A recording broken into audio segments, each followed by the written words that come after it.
Good evening, ladies and gentlemen. Jai Hind.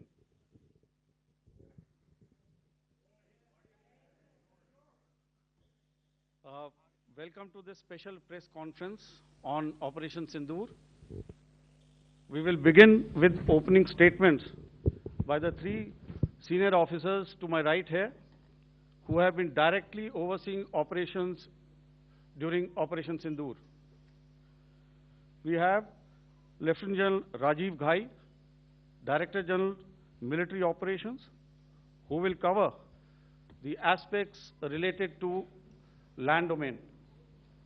Air Marshal A.K. Bharti, to his right, Director General Air Operations, will provide insights on the air domain. And to my right is Vice Admiral A.N. Pramod, Director General Naval Operations, who will cover aspects on maritime domain. Following their briefings, we will move on to the question and answer session. I now request the DGMO to commence the opening brief. Thank you, Sandeep. A very good evening to all of you, ladies and gentlemen. You are all by now familiar with the brutality and the dastardly manner in which 26 innocent lives were prematurely terminated at Pahalgam on the 22nd of April.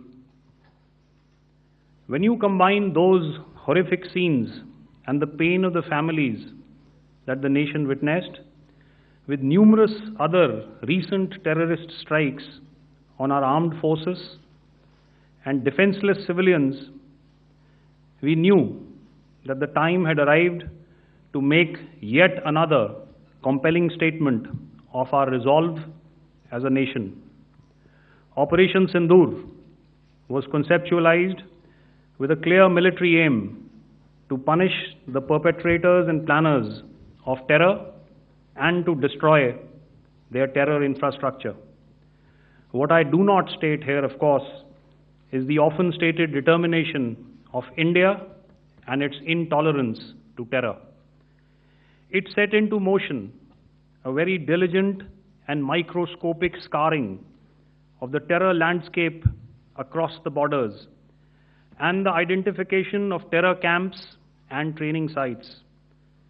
The locations that emerged were numerous, but as we deliberated more, we realized that some of these terror hubs were now bereft of any presence and had preemptively been vacated, fearing retribution from us.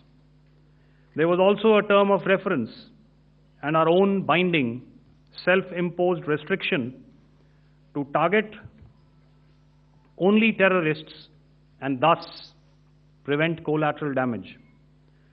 There were 9 camps that you are now all familiar with, which were confirmed by our various intelligence agencies to be inhabited. Some of these were in POJK, while there were others that were located in the Punjab province in Pakistan. Nefarious places such as Muridke, the hub center of the Lashkar-e-Taiba, has over the years bred infamous characters such as Ajmal Kasab and the likes of David Headley. What followed was a careful scrutiny of each of these sinister locations, their layout, configuration, even the type of construction in each structure, and the terrain obtained around these. This was with an obvious intent to deduce and identify the exact vector that was required for their neutralization, as also the eyes in the sky that we would send up to ensure that we brought back evidence that we had indeed targeted what we set out to. The precise images of these engagements on that fateful and historical night have already been showcased during the first press statement on the 7th of May that was helmed by our Foreign Secretary. I have no doubt in my mind that we achieved total surprise, and those strikes across those 9 terror hubs left more than 100 terrorists killed, including high-value targets such as Yusuf Azhar, Abdul Malik Rauf, and Mudassir Ahmed that were involved in the hijack of IC-814 and the Pulwama blast. The line of control was also violated soon after by Pakistan, and the erratic and rattled response of our enemy was apparent from the number of civilians, inhabited villages, and religious sites such as Gurudwaras that were unfortunately hit by them, leading to a sad loss of lives. The Indian Air Force played a major part in these strikes by engaging some of these camps, and the Indian Navy provided wherewithal in terms of precision munitions. The Indian Air Force obviously had their assets up in the sky, and I will here request Air Marshal Bharti, the Director General of Air Operations, to detail for you the methodology that the men in blue adopted to successfully manifest this mission. Thank you, Rajiv. A very good evening, ladies and gentlemen. It indeed is a difficult time that we have to come here like this and brief you. We could have done without this, but we had no choice. As the DGMO has detailed, the event was precipitated by the dastardly act at Pahalgaon. The sequence of events have already been detailed. We carefully selected the targets, and out of the 9 selected targets, the target systems that were given to the Indian Air Force were the notorious training camps at Bhavalpur and Muridke, these being further from the international boundary. Through critical target system analysis, we analyzed what was to be done to annihilate these targets and plan to engage these targets with precision air-to-surface guided munitions so as to avoid collateral damage. The modalities of planning process I will not go through at this instant. However, what I would like to show you is the results that we achieved through our targeted airstrikes. Could I have the second slide, please?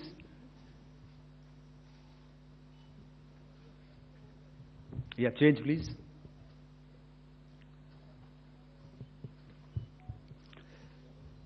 Okay. This is what the terror infra at Muridke looks like.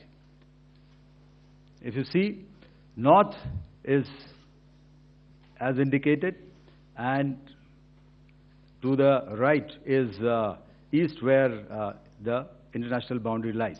Could we have the next slide, please?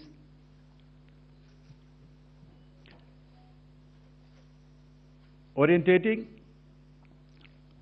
Just go back to one slide. Okay. Please have a look at this red building, the series of buildings out here, and this empty ground. Next. If you relate, the empty ground is here, and you see this is the first weapon that is impacting. This is the impact point number 1 on Muridke training camp with our precision guided weapons on early morning 7th. Next, please. Keep your eyes glued for the second weapon coming in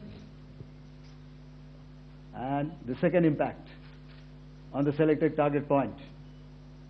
Next slide, please.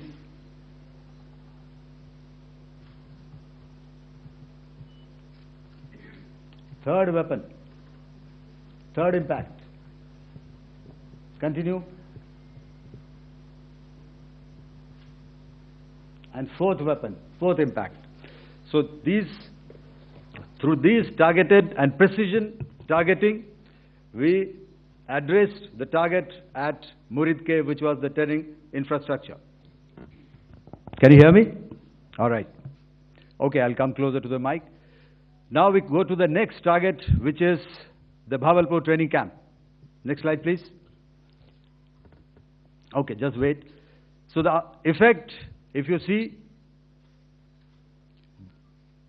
the impact point, if I can point out, this is the impact point.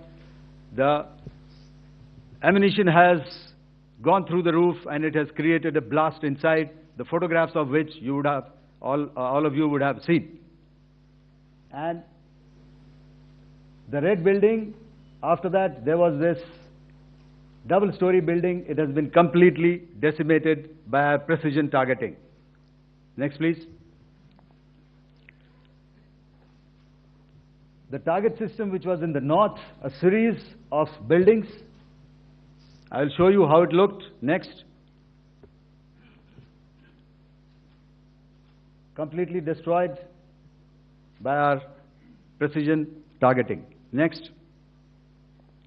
Now coming to Bhavalpur, this is the target complex that we are dealing with, a fairly large target complex. So we had to carefully choose the points that we needed to address, which were high value and which would meet our stated objectives of eliminating the terrorists. I would like to draw your attention to this red canopy, and in relation to that, I would cover the targets. One target system is a series of buildings here, other one here, and other one out here. Next slide, please. This is how it looked before, and this is how the building looked after the impact of the weapon. And orientation in relation to this red canopy, you can see here. Next, please. Before, next, and after. The roofs have completely collapsed. Next. This is the target system. Next. Precision targeting, and we have achieved our objectives here. Next. All right. So that was what we did on the 7th. Our objective was to address these two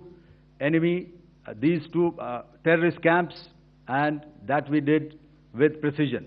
And thereafter, we maintained a robust air defense posture, because remember, our objective was to target the terrorists and terrorist infrastructure, not any other infrastructure, not the Pakistani military, not the Pakistani any other infrastructure. So that is what we have maintained on the 7th of May.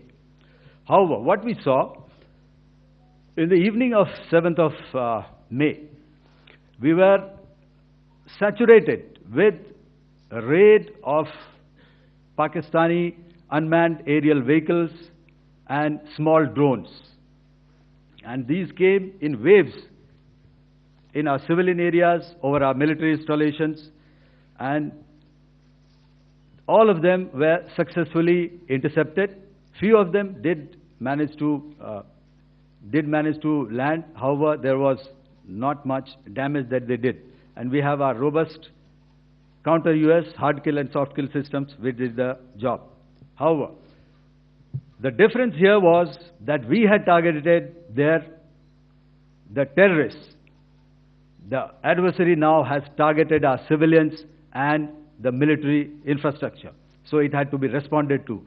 So in a quick and calibrated response, that very night, we struck their radar installations at Lahore and close to Gujranwala, the LYT installation, to indicate to him that we are ready, yet we do not want to escalate. Our fight was with the terrorists and not with the Pakistani military establishment.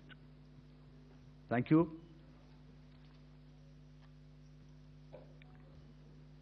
Thank you, Air Marshal Bharti. So, ladies and gentlemen, he's outlined operations not only on the night of 6th and 7th of May, when Operation Sindoor commenced, but also on the subsequent night. Being well aware and familiar with the congenital and impulsive nature of our adversary, and even though we did attempt to reach out and communicate our compulsions to strike at the heart of terror to my counterpart in the immediate wake of Operation Sindoor, the request was brusquely turned down, with an intimation that a severe response was inevitable and in the offing. We were, of course, prepared. Operations on the 7th and the 8th, Air Marshal Bharti spoken about. On the night of 8th and 9th of May, they flew drones and aircrafts into our airspace all across the borders and made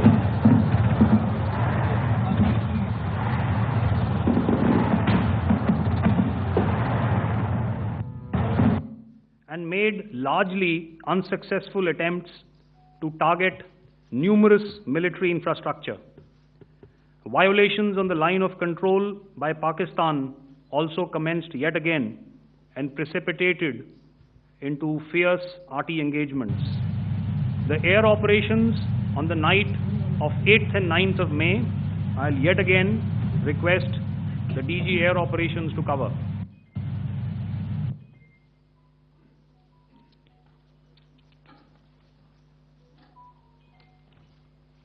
So I just covered what happened on the night of 7th and 8th. What we found that on the night of 8th and 9th, starting as early as 22:30 hours, our cities had a mass raid of drones, unmanned aerial vehicles, UCAVs, starting right from Srinagar, going down right up to Nalia. It was a mass raid in waves, and it was relentless.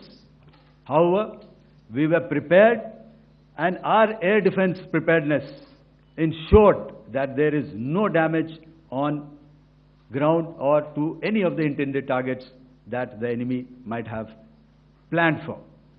The difference between 7th night and 8th night was that on 7th night, he sent in his Yiha class of UAVs, however, these UAVs can go some distance, they are armed. However, on the 8th, less numbers of armed UCAVs were there or UAVs were there, and more numbers of quadcopters, maybe for surveillance or just for harassment of civilians.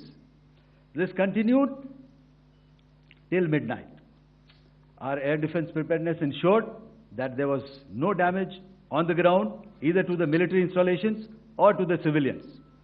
However, the enemy had yet again shown that he wanted to up the ante and he wanted a fight, and we were up to the task. In a measured and calibrated response, we once again targeted his military installations, which included his SAM sites at Malirkant. This also included his surveillance radar sites at Lahore and close to Gujranwala.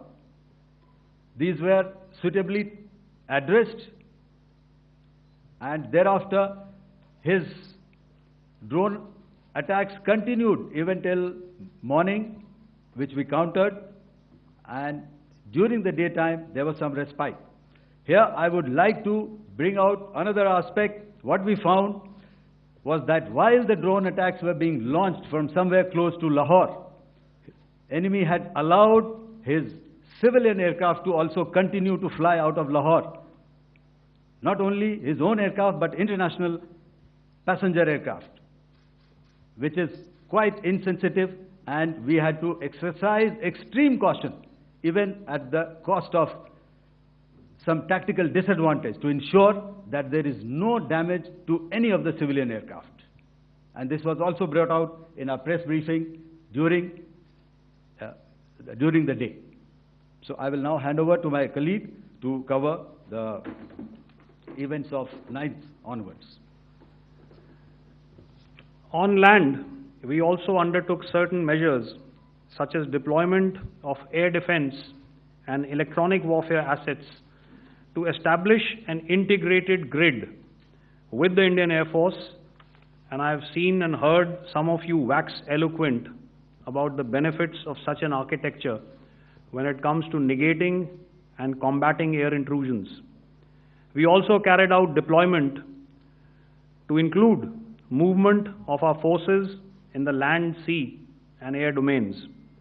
The night of the 9th and the 10th of May saw similar intrusions by drones and aircrafts, and this time there was a concerted effort to target airfields and some very, very important logistic installations, albeit yet again unsuccessful and denied gallantly and efficiently, I must say, by the integrated Indian Air Force and Indian Army Air Defense. We further strengthened our deployment and also initiated some pressure points to send a very clear and unambiguous message to the other side to desist from any misadventures on land. Some of the airfields and dumps saw repeated attacks in waves from the air. All were thwarted. The Pakistan Army has reported to have lost approximately 35 to 40 personnel in artillery and small arms firing on the line of control between the 7th and the 10th of May. What the other side had probably also not reckoned with was the speedy and precise turnaround and hit back by the Indian Air Force.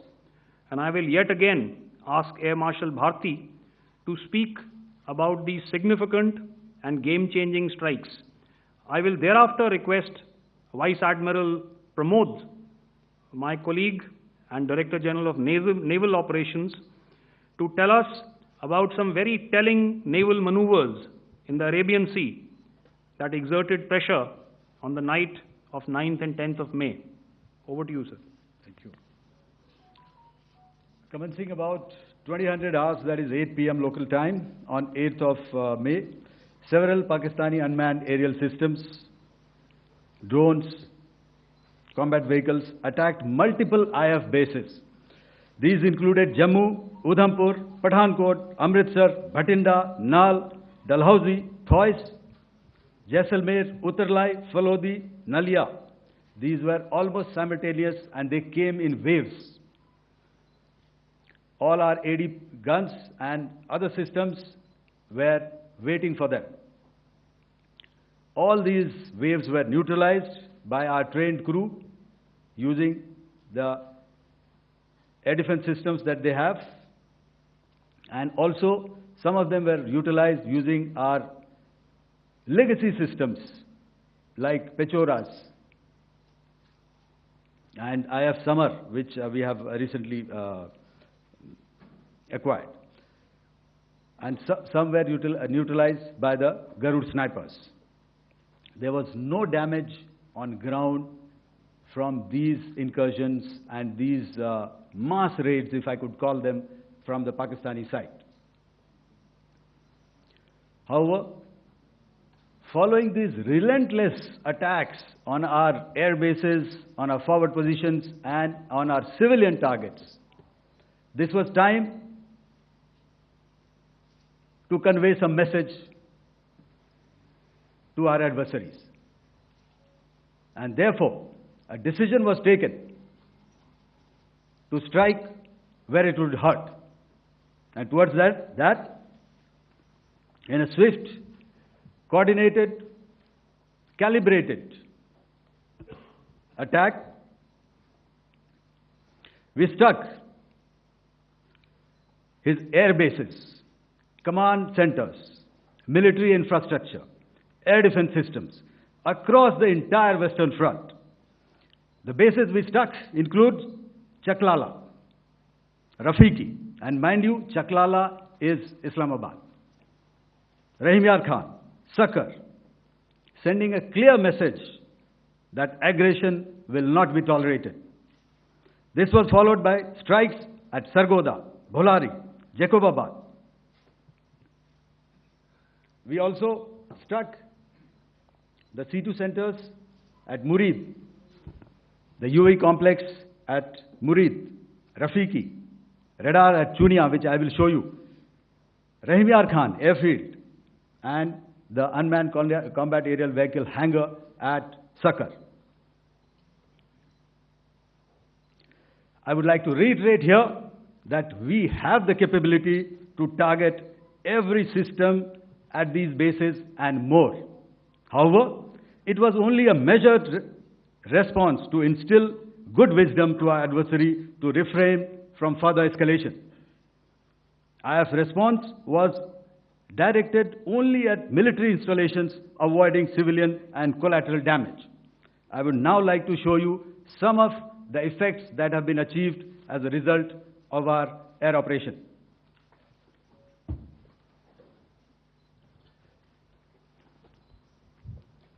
Here is the Pasrur air defense system, if you could see. Zoomed up view, this is the radar mounted on a high tower. And after the strike,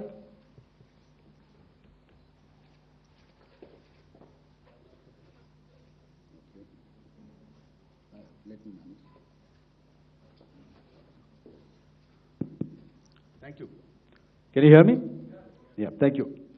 And after the strike, this is what has happened. This radar has been taken out, completely burnt. Next slide, please. The Chunia air defense radar, which was taken out on 7th and 8th. This is the radar site. A blown up photograph, once again, on a tower. Not very clear, but what you see very clearly is the after effect after we have struck. The radar head has been completely decapitated. Next slide, please. Arifwala air defense radar.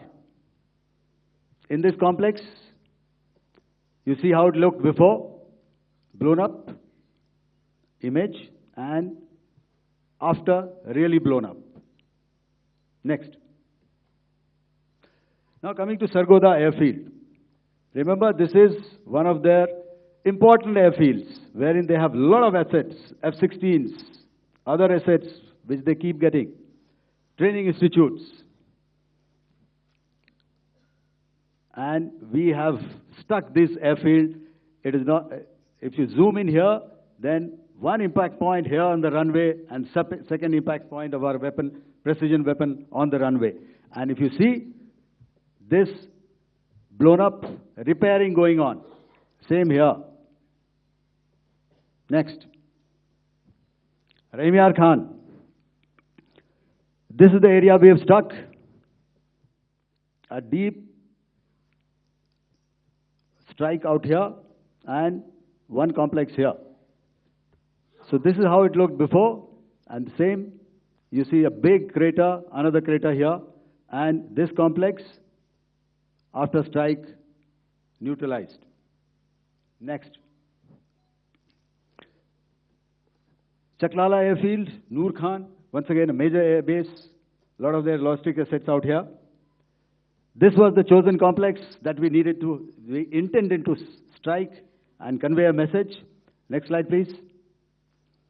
This is how it looked before, and this is how it looked after our strike. Next. Sakar. We chose the radar site at Sakar. This is the radar site, and after it was struck, this is the aftermath, completely burnt out. Next, please. Aircraft shelter. This is how it looked before the strike, and this is how it looked after the strike. The roof of the buildings completely caved in and burnt. Next. Bolari airfield, aircraft hangar.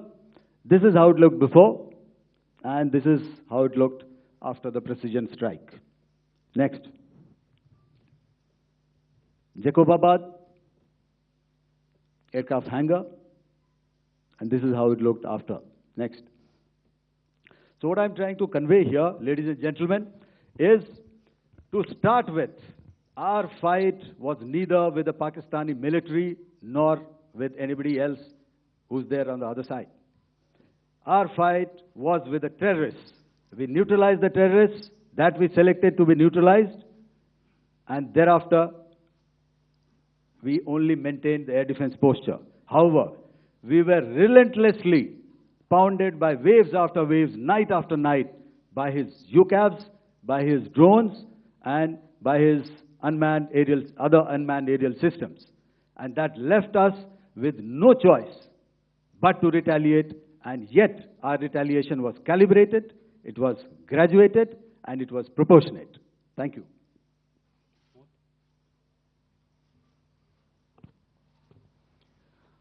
Good evening, ladies and gentlemen. In the aftermath of the cowardly attacks on innocent tourists at Pahalgam in Jammu and Kashmir by Pakistani-sponsored terrorists on 22nd April, the Indian Navy's Carrier Battle Group, surface forces, submarines, and aviation assets were immediately deployed at sea with full combat readiness in concert with the joint operation plan of the Indian Defence Forces. You may be aware that we tested and refined tactics and procedures at sea during multiple weapon firings in the Arabian Sea within 96 hours of the terrorist attack. The aim was to revalidate our crew, armament, equipment, and platform readiness to deliver various ordnance on selected targets precisely. Thereafter, our forces remained forward deployed in the Northern Arabian Sea in a dissuasive and deterrent posture with full readiness and capacity to strike select targets at sea and on land, including Karachi at time of our choosing. The forward deployment of the Indian Navy compelled Pakistani naval and air units to be in a defensive posture, mostly inside harbors or very close to the coast, which we monitored continuously. The Indian Navy maintained seamless maritime domain awareness throughout the duration and was entirely aware of the location and movement of Pakistani units.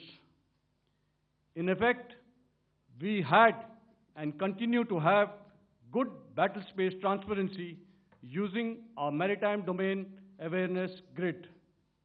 As you are aware, our response has been measured, proportionate, non-escalatory, and responsible from day one. Accordingly, the calibrated approach considered all options, including the ability of the Indian Navy for offensive action from and at sea.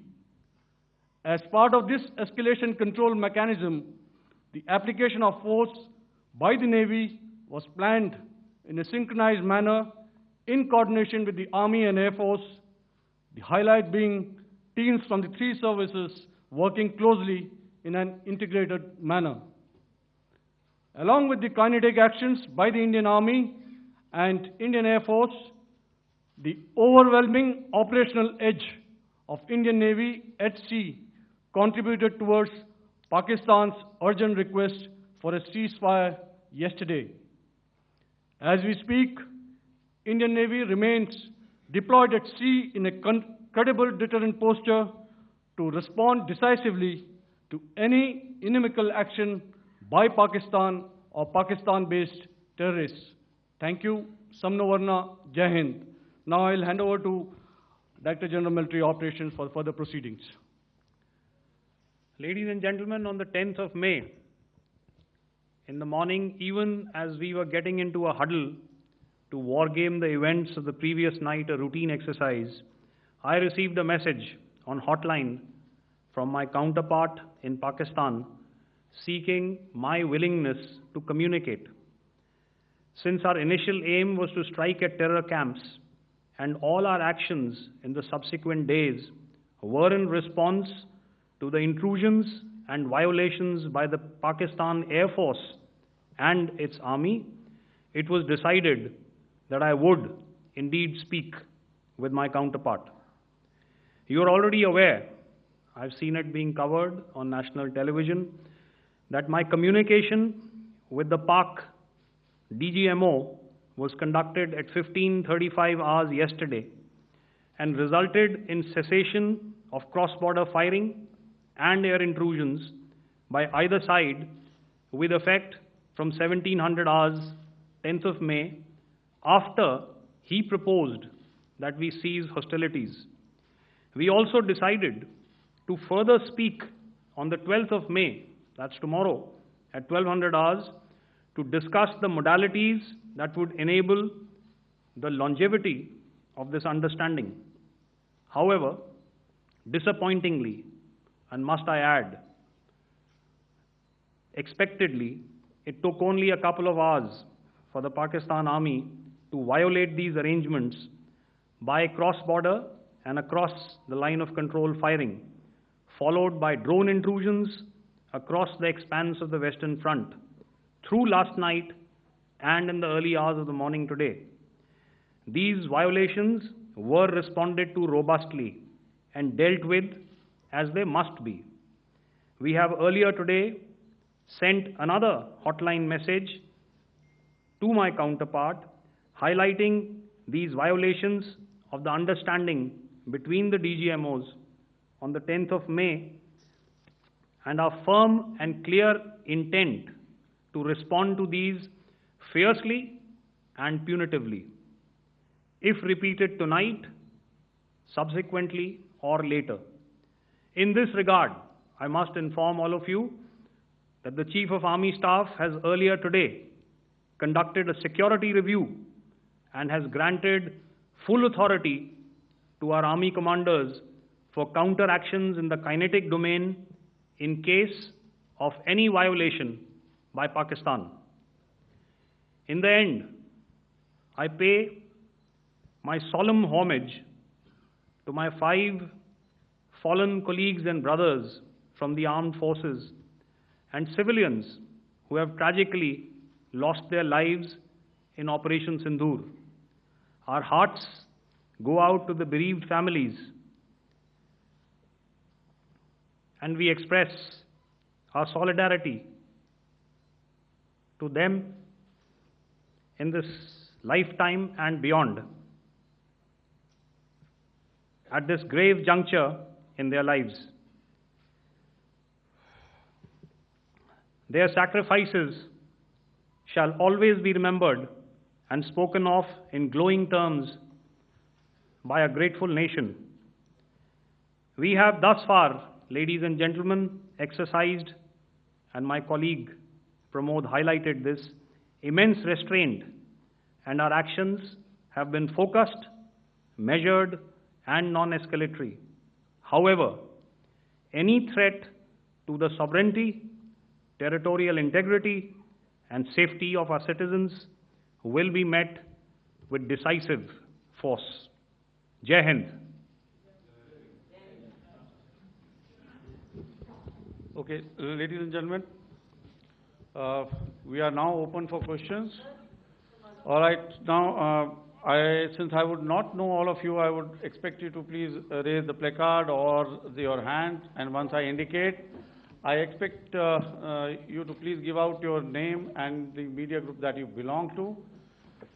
Keep your questions short so that we can take as many questions as possible. Also, ladies and gentlemen, kindly bear in mind that confidential aspects may not be answered by the 3 DGMOs. Right. I've got a lot of hands there. Let me start from the left. Left foot always in front when we start marching. So here we have to the left, okay. Yeah, 238. Hello. So this is Manas Pratimugyan from PTI, Press Trust of India. So the understanding that was reached yesterday on stopping the military operations and actions, was it for just 3 days? And what would be the cost escalation if there is violation of this understanding by the Pakistani side? And my subsequent question would be that we have a kind of ceasefire agreement with Pakistan that was finalized in 2003.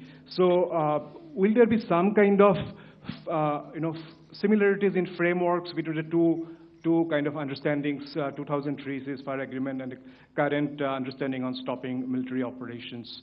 And again, what are the costs that will be incurring on Pakistan if Pakistan again resorts to this kind of terrorist activities, because we have made it very clear that the cost will be very high. So I would like to have your thoughts on it.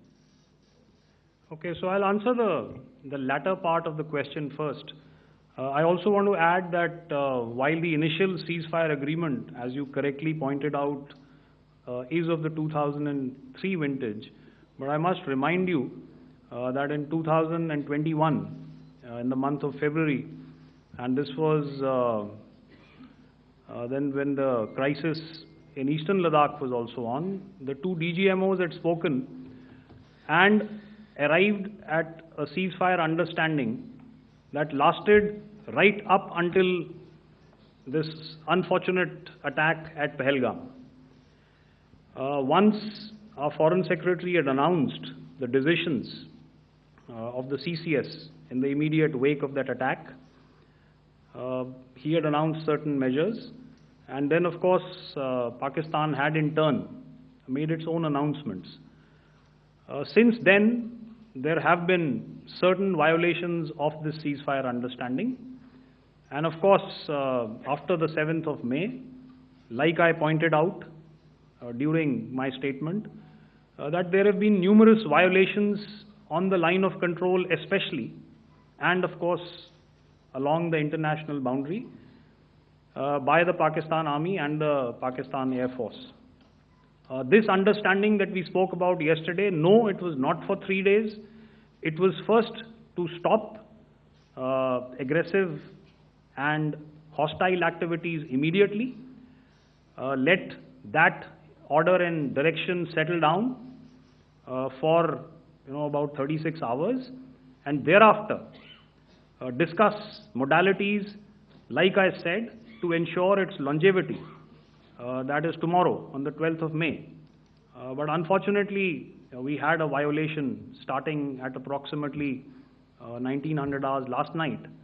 And we've sent a communique, like I said, to the Pakistan Military Operations Directorate. And we will await as to what happens tonight. All right. The cost escalation, I'll leave it to your best imagination. I've already said that the response will be fierce and punitive. Now, the right foot forward. Yeah. 163.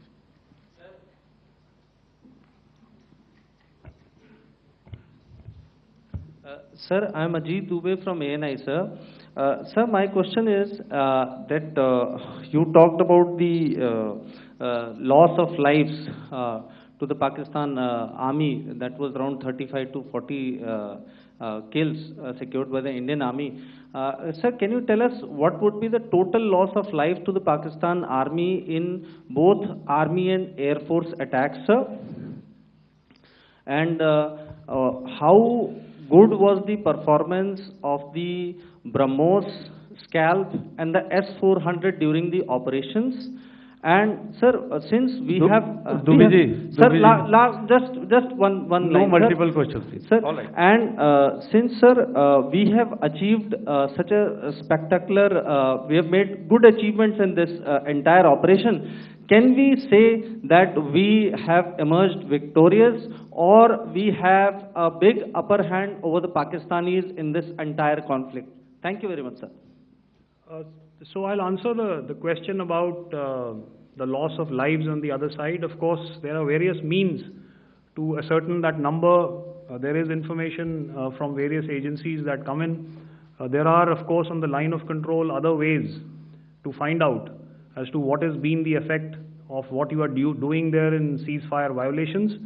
So therefore, I mentioned 35 to 40 on the line of control, and please remember that once Operation Sindoor was launched, the responses of the Pakistan Army were also on Indian Army or the Indian Armed Forces infrastructure.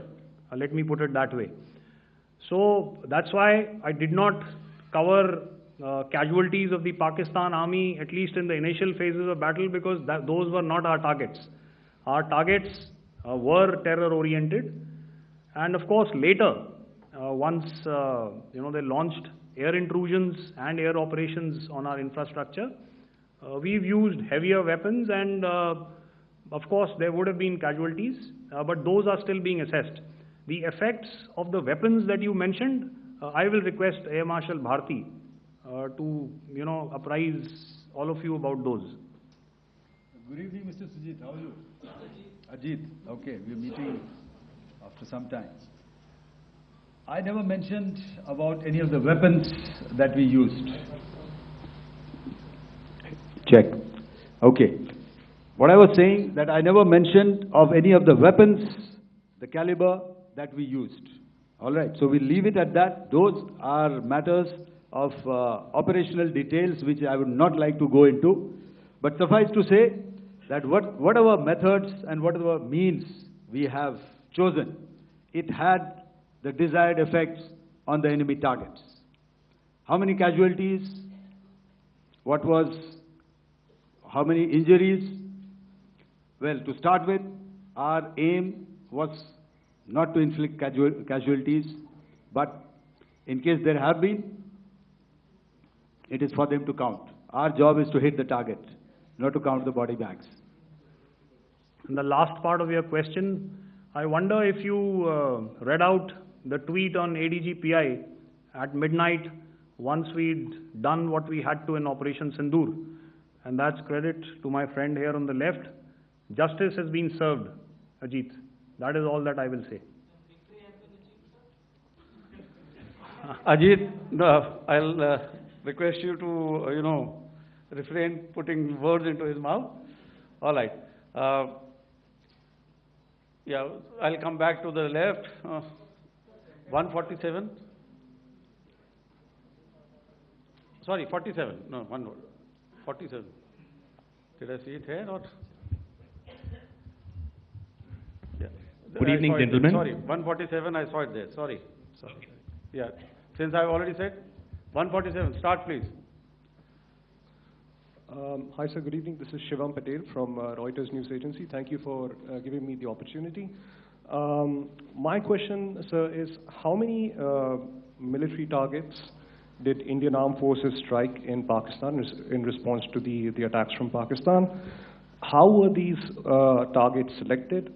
And how many troop casualties have been there in total on both sides, if you can give details? Thank you. I'm sorry, where are you? I haven't spotted his... He's to the right. Okay. Can you just repeat that for me, please? Sure, sir. So my name is Shivam Patel. I'm from Reuters News Agency. My question is, how many military targets in total did the Indian Armed Forces strike in Pakistan in response to the attack from Pakistan? How were these targets selected? And how many troop casualties have been there on both sides, if you can? So you're speaking of the targets that I mentioned in the wake of the attack at Pahalgam, right? Military targets, after response. Yeah, I think it's amply clear to everybody here that the Pakistan Army has not crossed the international boundary, neither in the plain sector nor on the line of control. So the intrusions have been in the air. There have been certain attempts on the line of control when ceasefire violations have been on to try and infiltrate and carry out and perpetrate activities that we are all very well familiar with. Whether these are by terrorists or by the Pakistan Army or its special forces and commandos is difficult to say, but each of these have been effectively thwarted. So therefore, as far as engagements of military targets on the other side is concerned, I thought Air Marshal Bharti covered those very well and in detail, and he also mentioned as to how they went about targeting those. I think those images were very clear and very, very graphic in telling us as to what we needed to hit. And you'll remember right at the outset I said that we even went into what was the construction in each of these locations, and therefore decided on the vector that had to be utilized. Please. Okay, if I could add to what the DGMO has said, I have already detailed the targets. Now, whether it is X numbers or Y numbers that is immaterial. And what damage have we inflicted? You have seen. What are the casualties on the other side? As I said, that is for them to count. As far as we are concerned, from the air defense side, if they had a choice, they would have definitely come in. They are fighters, there are more numbers of UCAVs. It is not that they did not intend to come in. It is only that our robust AD posture prevented them from coming in. So that must be known, and that must be realized by all the audience here. Yeah, I'll come to the left now, 24.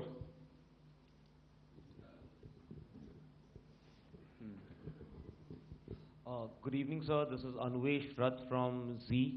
Sir, I wanted to know on the first briefing, which was done by FS and two representatives from Air Force and Army, you showed a list where there was 21 places in that list. You have stuck 9. Are more operations going to be held? Is Operation Sindoor still on? And the second question, thank you, sir. Thank you so much. And also, I want to congratulate all three of you for a fantastic operation that you guys have done. Thank you so much. Thank you so much for that one question. Yeah. Sir, the question. Unfortunately, Rath, is that your name? I'm sorry. You know, as far as operational details are concerned, I am not in a position to share those right now. But I think I'll take a cue from Pramod. You know, he said towards the end that the Indian Navy is still in a posture that is deterrent. And I have already made it very clear towards the end of what I said that it's only a couple of hours ago that the Chief of Army Staff has carried out a security review, and he's authorized our Army commanders to deal with violations of any kind from across the borders in a manner that they deem fit. So again, to reiterate, the response will be fierce and it will be punitive.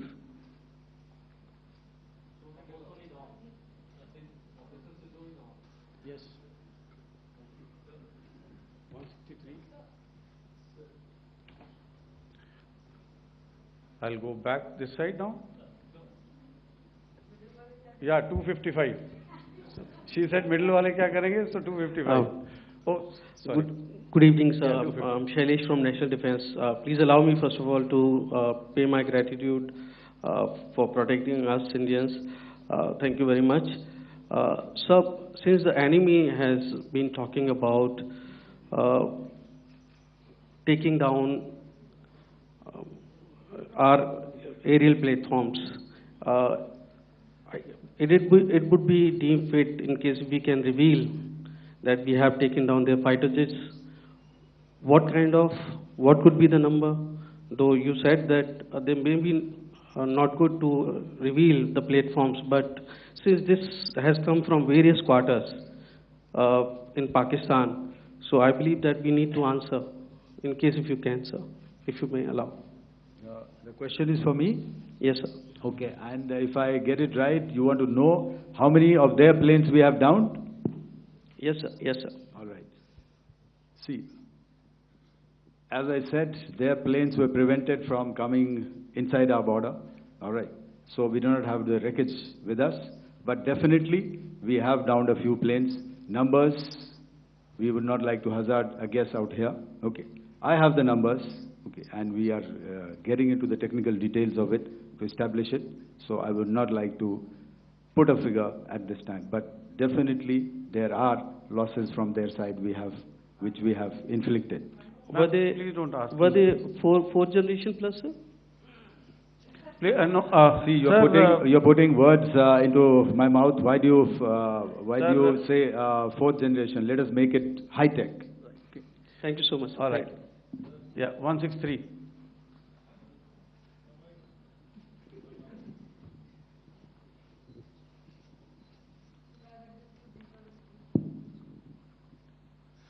Sir मैं मंजीत नेगी हूँ आज तक से। मेरा सवाल ये है कि इस पूरे ऑपरेशन में जो आतंकी ठिकानों को निशाना बनाया गया, क्या नंबर्स कुछ बता सकते हैं कितने आतंकी मारे गए? कुछ नाम सरकार मतलब कुछ नाम मीडिया में आए भी हैं जो बड़े उसके मास्टरमाइंड थे।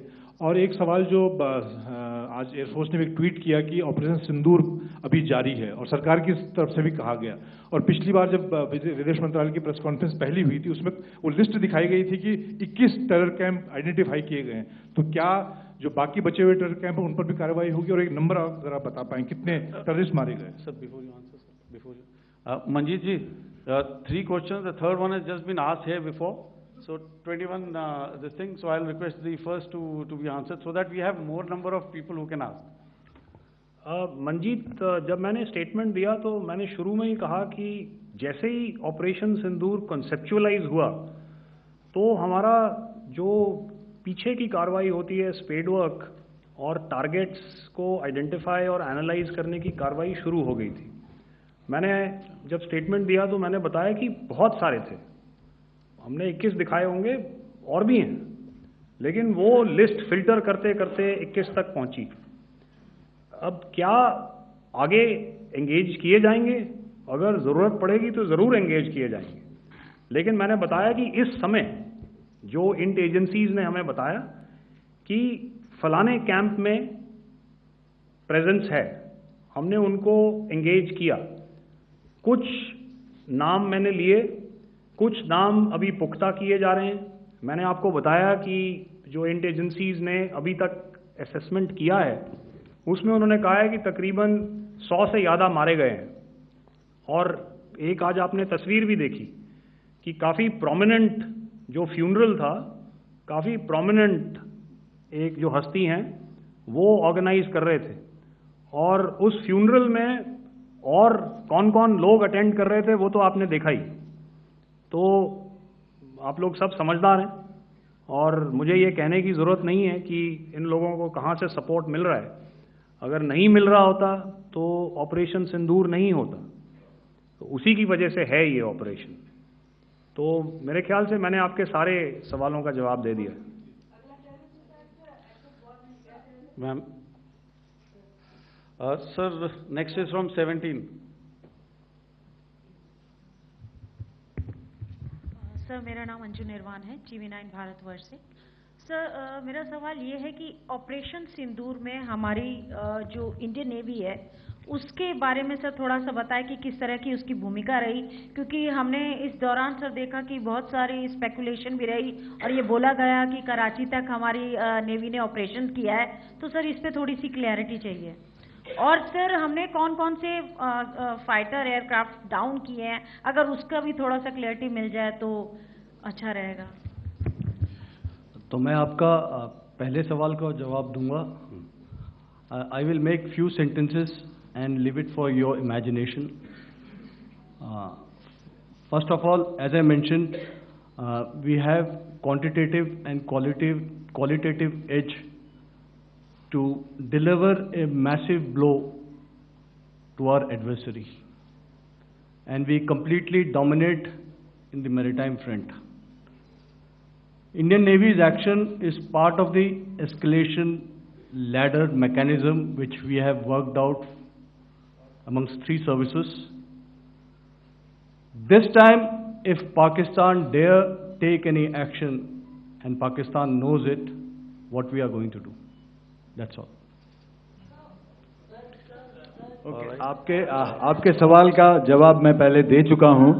आपके सवाल का जवाब मैं पहले दे चुका हूं, इसलिए मैं बस उस तक ही सीमित रखूंगा और इतना कहना चाहूंगा कि आने वाले दिनों में आपको खुद ही पता चल जाएगा और ऐसी बातें छुपी नहीं रहती हैं, तो पता चल जाएगा। So at this time we'll just let it be.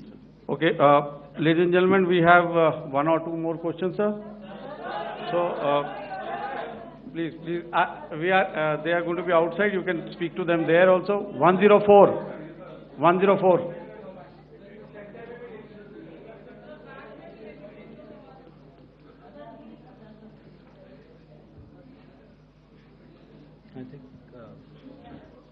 Yeah, ask. Sir, Dinakar with the Hindu newspaper. Are you surprised that you got this question? No, sir. I'm waiting for the dialogue. Sir, can you give a number of assets we lost, because there's been a lot of speculation going on, international media writing a lot of things about our platforms, including Rafale. I mean, Pakistan claiming that Rafale has been downed, etc. Can you put that question to rest and clarify on that? I guess that question is for me. All right, I'm happy that you've asked this question. You know, we are in a combat scenario, and losses are a part of combat. The question that you must ask us, okay, and indeed that we must ask ourselves, you inclusive, is have we achieved our objectives? Have we achieved our objective of decimating that terrorist camp? And the answer is a thumping yes. And the results are for the whole world to see. As for the details,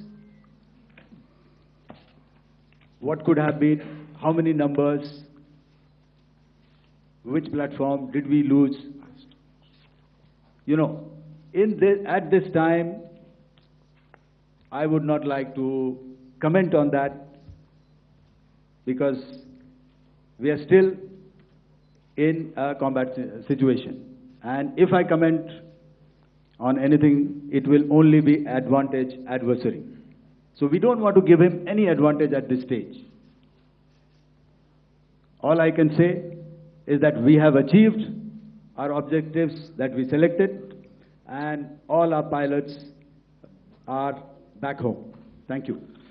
Okay, hold. Please don't, please be civil here. So we'll have 220 now. Hello sir, this is Anita Chaudhary sir from Swadesh newspaper.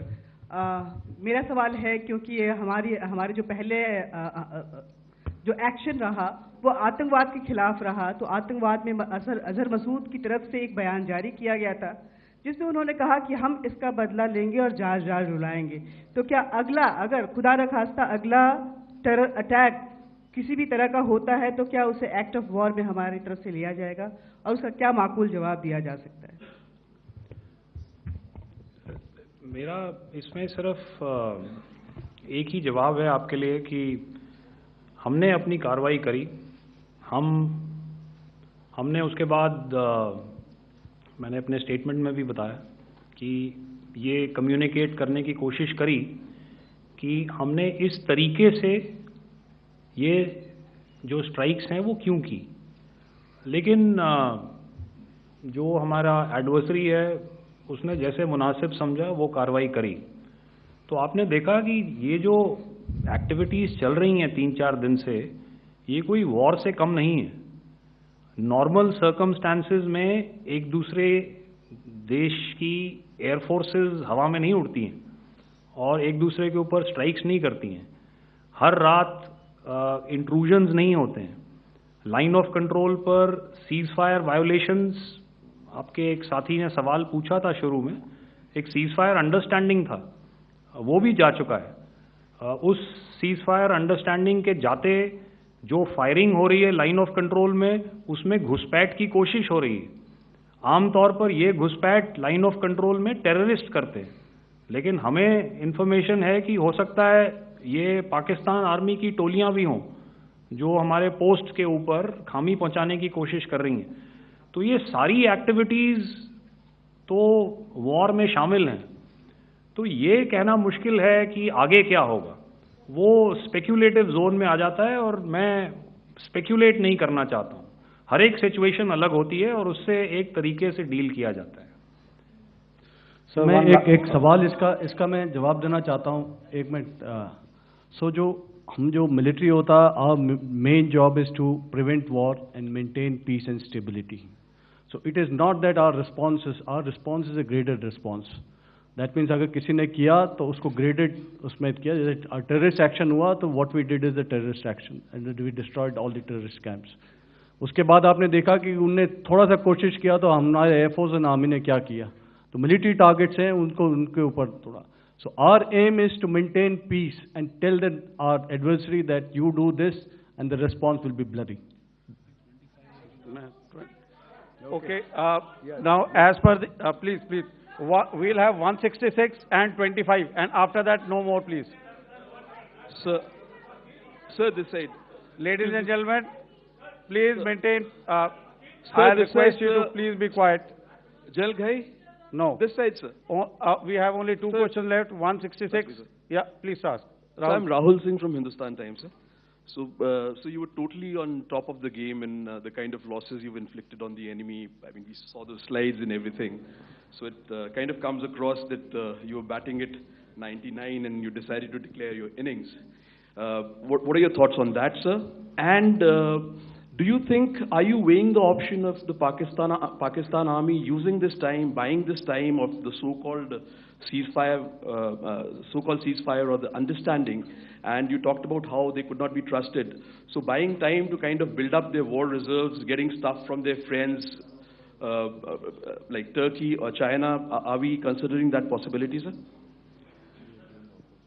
Look, see, the call came from the Pakistani side to speak about cessation of hostilities. What pauses mean during such conflicts is known to everybody. You know, I don't want to go into the pros and cons of how preparation for war is made. You know, that is a process in itself. But I think my senior colleague here, the DG Air Operations, spoke, or he alluded at least, you know, to what this operation was precisely and specifically meant for. And I think that's something that we achieved, you know, right at the outset. Had we had the option not to go further, we probably wouldn't have. But we've been compelled to be in this situation.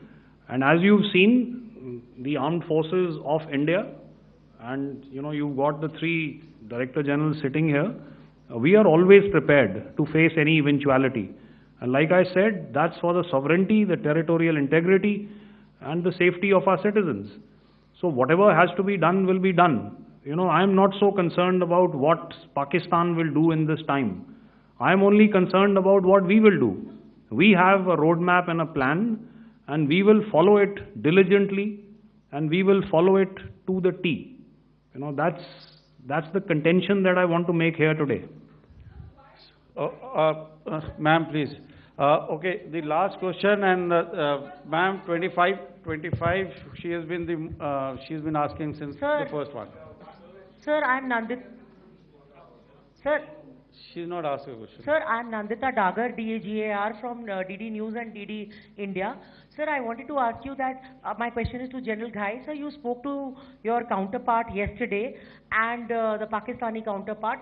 Sir, what is the Indian Army's assessment that despite that agreement, that talk that you had, despite that agreement coming into effect at 1700 hours yesterday, why did they violate it? And number two, yesterday at the Joint Defense Ministry and Foreign Ministry briefing, Wing Commander Vyomika Singh and Colonel Sophia Qureshi had told us that we have cited the Pakistani troops amassing at the borders and at the LOC. Sir, has that situation changed? Have they withdrawn?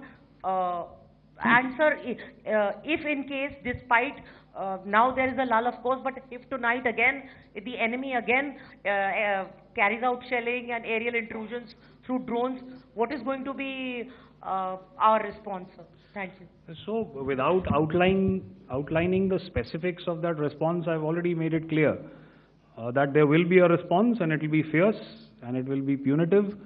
Why the Pakistan Army chose the option of violating the understanding that was arrived at earlier yesterday, I think that's a question that we best answered by the Pakistan DGMO. I wouldn't be able to, give you that. But, in situations such as these, and if you go back into any conflict, sometimes these understandings take time, to fructify and manifest on ground. But without, getting into the reasons. It is our mandate to be prepared at all times, and that we were. It's not as if because there was an understanding we weren't prepared. I must tell you that the armed forces were on a very, very high alert, and they continue to be in that state even as we speak. Oh, all right. Ladies and gentlemen, please, ma'am, please. Okay, thank you so much for coming today. Those who have missed asking a question, those who have missed, see, I knew I'll grab this attention from you like this. Those who have missed the opportunity to ask a question can give me a written one. I'll definitely get back to you with that. And also, they are they are invited for a cup of tea in my office day after tomorrow. Thank you, ladies and gentlemen, for coming. Thank you.